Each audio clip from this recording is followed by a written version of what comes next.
Hello everyone, कैसे हैं आप सब लोग। आशा करती हूँ सब लोग बहुत अच्छे हैं। तो राजस्थान हाई कोर्ट ने यहाँ पर नोटिस जारी कर दिया गया है, एडमिट कार्ड जारी हो गया है आरजेएस प्री एग्जामिनेशन के लिए। उसके साथ में ही यहाँ पे इंस्ट्रक्शंस भी जारी कर दिए गए हैं। कोई भी एग्जामिनेशंस होती है उसके लिए यहाँ पर इंस्ट्रक्शंस जारी होते हैं। अगर हम बात करते हैं आरपीएससी के एग्जामिनेशन, जो कि बहुत सारे बच्चे देते हैं, आरपीएससी के एग्जामिनेशंस भी देते हैं, बाहर के स्टूडेंट्स भी आके देते हैं, तो वहाँ के रूल्स रेगुलेशंस बहुत ज़्यादा होते हैं। और वही बात करते हैं आरजेएस एग्जामिनेशंस अगर आप दे रहे हैं, ऑल दो यहाँ पे ज़्यादा इंस्ट्रक्शंस नहीं आपको मिलेंगे। इंस्ट्रक्शंस मिलेंगे बट यहाँ पे आपको एकदम स्ट्रिक्ट इंस्ट्रक्शंस नहीं है जितना कि आरपीएससी में मिलता है, वो नहीं हो सकता है। थोड़ा रिलीफ यहाँ पे आपको मिल सकता है, लेकिन वो कैसे मिलेगा, क्या होगा, कैसे नहीं होगा, उसके लिए आपको ये वीडियो देखना पड़ेगा। यहाँ पर मैं आपके साथ में शेयर करने वाली हूँ कुछ इंस्ट्रक्शंस जो कि यहाँ पे आरजेएस की प्री एग्जामिनेशन आप दे रहे हो उसके रिगार्डिंग आपको यूज आने वाले हैं। राजस्थान हाईकोर्ट की ऑफिशियल वेबसाइट पर यहाँ पे यह 9 जुलाई को मतलब कि आज ही के दिन ही है जो है अपलोड हुआ है। एडमिट कार्ड के रिगार्डिंग मैंने एक फुल डिटेल वीडियो बनाया है जहाँ पे मैंने बताया है कि एडमिट कार्ड अगर आप डाउनलोड करते हैं तो आप किस तरह से एडमिट कार्ड डाउनलोड कर सकते हैं। सारी चीज़ एडमिट कार्ड के रिगार्डिंग मैंने यहाँ पे बताई है। अब बात कर लेते हैं यहाँ पे इंस्ट्रक्शंस का। इंस्ट्रक्शंस में सबसे पहला रहता है एडमिट कार्ड। यस, यहाँ पर किसी भी एग्जामिनेशंस को देते हैं तो एडमिट कार्ड मैंडेटरी है ही, तो आपको उसका जो प्रिंट आउट निकाल के रखना है और उसको एग्जामिनेशंस में अपने साथ में लेके जाना है। दूसरा, अगर हम बात करते हैं कि एडमिट कार्ड अगर बाय चांस हम भूल गए हैं या कुछ ऐसा अगर हो चुका है, इश्यूज आ गए हैं, तो वहाँ पर क्या, तो देखिए इसमें सिंपली जब भी इंस्ट्रक्शंस है हमारे सामने है तो इसमें साफ लिखा है कि अगर आप किसी भी केस में अगर भूल जाते हैं एडमिट कार्ड को, प्रिंट आउट भूल जाते हैं या नहीं निकलवाते हैं, कोई भी रीज़न रहता है लेकिन प्रिंट आउट नहीं रहता है, तो वहाँ पर आपका जो है एग्जामिनेशंस भी नहीं देने देंगे। तो इसका आपको ध्यान रखना है। दूसरा रहता है ओरिजिनल फोटो आईडी आपको लेके जानी है, वही ओरिजिनल फोटो आइडेंटिटी कार्ड जो आपने अपने एप्लीकेशन फॉर्म के समय भी वहाँ पे डाला था, वहाँ पे सबमिट करवाया था। और ओरिजिनल के साथ में आपको जेरॉक्स कॉपी भी उसका चाहिए होगा, तो दोनों ही चीज़ आपको लेके आनी है। और कई बार होता है ना कि भूल जाते, तो ऐसा मत करना, क्योंकि एंड टाइम पे फिर आप कहाँ भागते रहोगे कि भाई मेरे को कॉपी करवानी है ये। तो पहले से ही आप जो है अपनी जो भी ओरिजिनल आईडी है जिसको कि आपने एप्लीकेशन फॉर्म में लगाया था वही ओरिजिनल आईडी है, उसके साथ में अपनी कॉपी जो है उसकी कॉपी जो है वह भी रख लेना। और हाँ, एक जो रिसेंट आपका पासपोर्ट साइज फोटो है वह भी लेके चलना, उसकी भी आवश्यकता आपको पड़ेगी। तो इस तरह से है। दूसरा यहाँ पर रहता है कि हमें क्या लेके जाना चाहिए, क्या नहीं लेके जाना चाहिए, साथ ही यहाँ का टाइमिंग का क्या रहता है, और और ये रहता है कि और क्या क्या जो चीज़ें हैं वह आप जो है यहाँ पे यूज़ कर सकते हैं। तो यहाँ पे सबसे पहला है, मैं जल्दी जल्दी वीडियो बनाऊंगी ताकि एक सही समय पे ये वीडियो कवर हो जाए और आप तक सही इन्फॉर्मेशन पहुँच जाए। बात कर लेते हैं, अगर आप वाटर बॉटल, ऑल दो यहाँ पे सर्विसेज होती है, आपको पानी के लिए जाने दे सकते हैं, लेकिन फिर भी अगर आप चाहो तो अपना ट्रांसपेरेंट बॉटल जो है यूज़ कर सकते हो। बट यहाँ पे कोई भी कलर आप लेके मत जाना कि कोई भी पुराना जो कलर होता है ब्लैक और पिंक, ऐसा नहीं है, सिर्फ और सिर्फ ट्रांसपेरेंट बॉटल चलेगी। तो बिस्लेरी की एक बॉटल आप ले सकते हो और जो भी आप ले सकते हो वो आप ले लेना। और दूसरा है टाइमिंग का, तो 45 मिनट्स पहले आपको सेंटर में पहुंच जाना है। बाकी आपके जो एग्जामिनेशन रूम होंगे वहाँ पे आपको 15 मिनट पहले जाना होगा। तो 45 मिनट्स तो आप देखिए कि आपका सेंटर जयपुर में आया है, आपका सेंटर आप जहाँ पे आप रुके हैं वहाँ से कितनी दूरी आपके सेंटर में जाने में लगती है, ठीक है। और ये भी रहता है। प्लस यहाँ पर ये है कि 10 बजे आपका जो एग्जामिनेशंस है वह स्टार्ट हो जाएंगे, तो 10 से 45 मिनट पहले आपको आना है। प्लस वो जो वे है आपके घर से लेके या जहाँ पर भी आप बाहर से आ रहे हो, आप रुके हुए हो, और आपके सेंटर तक जाने के लिए कितना वे, कितना समय आपको लगता है।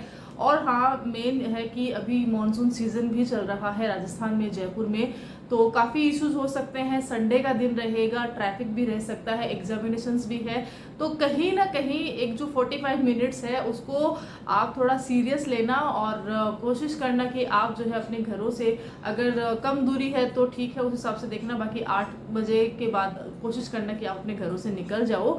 अगर थोड़ा दूरी पर है, मानसून का टाइम है, तो ऐसा है, तो उसमें इश्यूज नहीं आएगी। 30 मिनट पहले पहुंच जाते हैं उसमें दिक्कत नहीं है, लेकिन बाद में पहुंचते हैं तो एक तैयारी करके जाता हुआ बच्चा रहता है, उसके सर पे ये टेंशन रहता है, उसके दिमाग में ये रहता है कहीं मैं लेट ना हो जाऊँ, कहीं मैं ट्रैफिक में ना फंस जाऊँ, और हो सकता है कि आप ऐसा हो भी जाए। तो इस चीज़ का आप ध्यान रखना। ठीक है। अब हाँ, इसमें ऐसा क्वेश्चन है कि इन केस अगर आप लेट हो ही गए, चलो ठीक है मान के चलते हैं, तो देखिए यहाँ पर जैसा कि मैंने स्टार्टिंग में कहा था कि भाई यहाँ पे जो कंडक्टिंग बॉडी है वह राजस्थान हाई कोर्ट है, आरपीएससी नहीं है। अगर आरपीएससी होता तो 1 मिनट की देरी भी नहीं चलती है। यस, 1 मिनट की देरी में भी यहाँ पे जो गेट है वह बंद हो जाते हैं। बाहर आप रोते रहो, गिड़गिड़ाते रहो, रिक्वेस्ट करते रहो, आपको एग्जामिनेशन के लिए नहीं बुलाया जाएगा।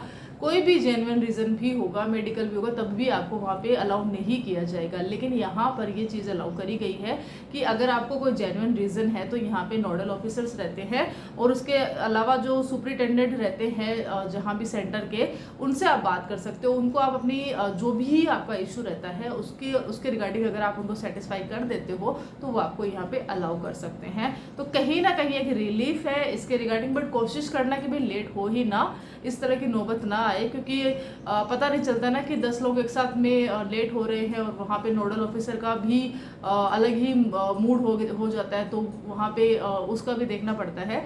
तो कोशिश करना कि लेट ना हो, ठीक है। अब यहाँ पर नेक्स्ट में क्या है, मैं जितना इम्पोर्टेंट है उतना ही बता रही हूँ। देखिए चीज़ें बहुत पॉइंट्स बहुत सारे हैं और बहुत लंबे लंबे करके लिखे भी हैं, लेकिन जितना आपको ज़रूरी है उतना ही मैं आपके सामने शेयर कर रही हूँ। बाकी जो 15 मिनट का टाइमिंग है, बताए हुए टाइम से ऊपर बिल्कुल भी नहीं चलेगा। ऐसा नहीं है कि भाई आप 10:15 तक पहुँच रहे हो, ऐसा भी नहीं चलेगा। कुछ टाइम आपको चल सकता है लेकिन बाकी नहीं चलेगा। तो कोशिश करना कि टाइम पे ही आपको, टाइमिंग का इशू बताया है तो ये देख के चलना है आपको, ठीक है। मीन्स कि 9:30 लास्ट, उसके अगर आगे आते हो तो आपको अलाउड नहीं किया जाएगा, कहने का मतलब ये है। अच्छा, अब यहाँ पे इंस्ट्रक्शंस में और बहुत सारी चीज़ें हैं। एक चीज़ ये रख सकते हैं कि भाई यहाँ पर आपको जो आपको सीट अलॉट करी जाएगी, जहाँ पे आपके रोल नंबर रहेंगे, आपको वहीं पर बैठना है, आपको कोई अलग से नहीं बैठना। हो सकता है काफ़ी सारे कैंडिडेट जो रहते हैं अनुपस्थिति भी रहती है, कुछ आते हैं कुछ नहीं आते हैं। हाँ, तो वहाँ पर आप जो है अपनी सीट को अगर एक्सचेंज करते हो, अपनी टेबल एक्सचेंज कर लीजिए। वहाँ पे आप अपना टेबल वहाँ पे लेके जा सकते हैं, ऐसा कर सकते हैं। अपने टेबल पे ही आपको बैठना है ना, कहीं दूसरे नंबर पे आपको जाके बैठना नहीं है, ठीक है। अब हम चलते हैं नेक्स्ट स्टेप की तरफ कि आपको कौन सी और चीज़ है उसका ध्यान रखना है। और हाँ, इसमें एक शेयरिंग भी रहेगी, वो भी मैं आपके साथ करने वाली हूँ। नेक्स्ट यहाँ पे रहता है बेल का, जो कि रहता है ना कि भाई 4 तरह की बेल बजने वाली है। पहली बेल बजेगी आपकी 5 मिनट पहले, और उसके बाद बजती है दूसरी बेल बजेगी जब आपको OMR सीट दे दी जाएगी। तीसरी बेल बजेगी जब 10 मिनट बचा रहेगा, और चौथी बेल बजेगी जब पूरा टाइम हो जाएगा। तो इस तरह से यहाँ पे कब कब डोर ये जो माफ़ कीजिएगा एग्जामिनेशंस की जो बेल है कि भाई आपको अलर्ट करने के लिए कि भाई अभी आपको ये ऐसा दिया जाएगा। तो टोटल 4 बार ये जो बेल है वह आपके सामने बजती है। इसमें आपको ध्यान रखना है कि भाई सही टाइम पे तो हो रहा है ना। ऐसा तो नहीं है ना कि भाई टाइम से पहले ही आपके जो है पेपर लिए जा रहे हैं, कि कई बार होता है ना कि इस तरह के इश्यूज आते हैं, कैंडिडेट्स को इश्यूज आते हैं, कुछ सेंटर्स पे हो जाता है ऐसा, ठीक है। नेक्स्ट है वेरी इंपॉर्टेंट OMR के रिगार्डिंग है, ये आप देख लीजिएगा। कई बार हमने देखा है कि OMR के रिगार्डिंग चीज़ें हम पता करके जाते हैं, अच्छी तैयारी करते हैं, हर चीज़ करते हैं, लेकिन फिर भी OMR में दिक्कत आ जाती है। कुछ चीज़ें हैं, बेसिक चीज़ें हैं, वो हम सब जानते हैं कि भाई OMR है, 4 ऑप्शन देती है।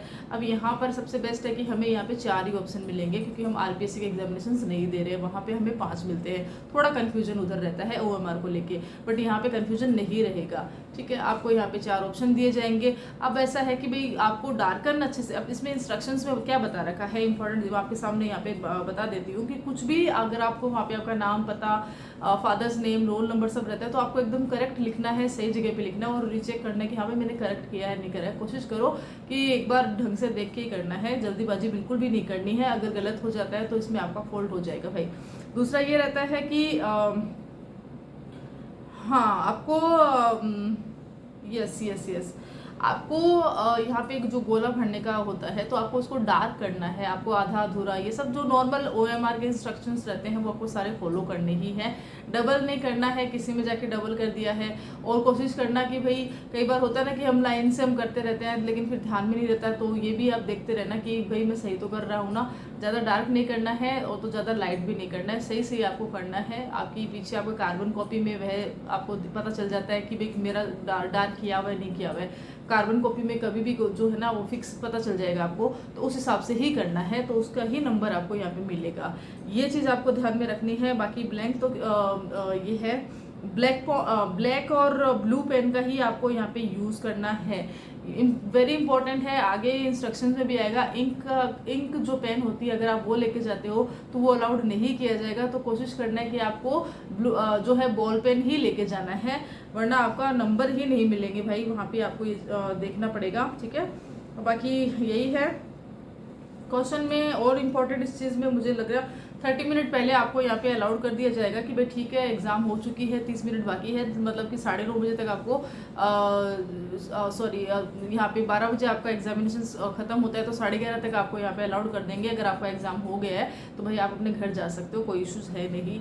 मेन इंपॉर्टेंट अब आ जाते हैं ड्रेस कोड पे। तो ड्रेस कोड का यहाँ पे मेल और फीमेल के लिए अलग अलग है और ज़्यादा कुछ खास इसमें रहता नहीं है, बस ये चीज़ का ध्यान रखना है। देखिए शर्ट रहता है, ट्राउज़र रहेगा और स्लीपर्स आपको पहननी है, आपको सैंडल शूज़ ये सब नहीं पहनने हैं। और बाकी जो डिवाइसेस होते हैं, इलेक्ट्रॉनिक डिवाइसेस होते हैं, मोबाइल फ़ोन रहते हैं, ये जितने भी रहते हैं वो भी आपको नॉर्मल है यूज़ नहीं करना रहता है। आप ये जैसे मान के चलिए रिंग हो गया या तो फिर स्मार्ट वॉच हो गया, ठीक है, हेयर पिन हुआ, क्लच में भी, क्लच को भी आपको अलाउड नहीं करेंगे, रबर बैंड आपको जो है डाल के आ जाना, ठीक है। और फीमेल में भी ऐसा है कि टॉप भी पहन सकते हैं, सलवार सूट पहन सकते हैं हम, तो इतना इश्यूज आएगा नहीं। जीन्स का यहाँ पे नहीं लिखा है, बाकी कोशिश करना जो है इंस्ट्रक्शन में वही पहन के आओ भाई, है ना, ताकि दिक्कत ना आए। फालतू में किसी को जवाब देने वाला काम क्यों करना, उधर अपने को अपना एग्जाम देना है और वापस आना है, दैट्स इट। कुछ दिक्कत नहीं है। बाकी क्या नहीं करना ये मैंने आपको बता दिया। हाँ, अगर कोई ताबीज़ वगैरह सब कुछ पहनते हैं या ऐसा कुछ है तो भाई उसके रिगार्डिंग आपको ये विशेष रहेगा कि आपको ये सब खोल के आना है, इसमें ये नहीं पहन के आना है। बड़ी बड़ी साइज़ के बटन के अगर कोई सूट वगैरह कुछ शर्ट वगैरह है तो वो मत पहन के आना, ठीक है। नॉर्मल शर्ट वो ये सब पहनना पड़ेगा। बाकी पर्सन विद बेंच डिसेबिलिटीज़ इन सब के लिए अलग से जो है इंस्ट्रक्शंस है, तो काफ़ी बड़ा है, तो इंस्ट्रक्शन उनके हिसाब से ही है। बाकी मेन जो इंस्ट्रक्शंस थे वह मैंने आपके साथ में शेयर कर दिए हैं। राजस्थान जुडिशरी की जो आरजेएस एग्जामिनेशन है, प्री एग्जामिनेशन है, वहाँ पर 27 जुलाई को होने वाला है। टाइमिंग से लेके हर एक चीज़ मैंने यहाँ पे आपके साथ में शेयर कर दी है। इसके रिगार्डिंग फिर भी अगर आपको कोई क्वेश्चन आता है तो आप मुझे कमेंट कर सकते हैं, या तो मेरी इंस्टाग्राम आईडी है एडवोकेट बिंदु दवाई, वहाँ जाके भी आप मुझे मैसेज कर सकते हैं। एज सुन एज पॉसिबल मैं आपको रिप्लाई यहाँ पे कर दूंगी। और इसके रिगार्डिंग या तो कोई अदर जुडिशरी के रिगार्डिंग या कुछ भी अगर आपको लगता है कि पूछना चाहिए और आपको वहाँ से इन्फॉर्मेशन चाहिए तो आप मुझे कमेंट कर सकते हैं। All the very best, thank you so much.